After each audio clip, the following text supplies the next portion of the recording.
আজ আমি আপনাদের সামনে মজার একটা বিষয় নিয়ে আলোচনা করব যে স্যার আমরা হাফ লিখব কীভাবে, 1/4 বা 3/4 কীভাবে লিখব। দেখুন, খুব সহজেই লিখবেন। প্রথমে লিখতে হবে আপনাকে বিডি। বিডি লেখার পর অল্টার এক্স, হয়ে গেল হাফ। এখন আপনি বলতে পারেন যে স্যার আমি 4 ভাগের 1 ভাগ লিখব, তখন আপনাকে কী লিখতে হবে? বি সি দেন অল্টার এক্স। বুঝতে পেরেছেন?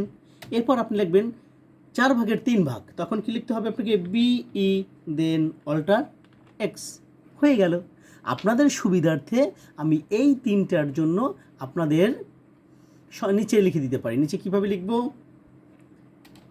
এই যে হাফের জন্য কী লিখতে হবে? বিডি দেন অল্টার এক্স। 1/4 জন্য বিসি দেন অল্টার এক্স, এবং 4 ভাগের 3 ভাগের জন্য বিসি দেন অল্টার এক্স। তাহলে আপনার এটা তৈরি হয়ে যাবে। নিশ্চয়ই বুঝতে পেরেছেন। অনেক ধন্যবাদ।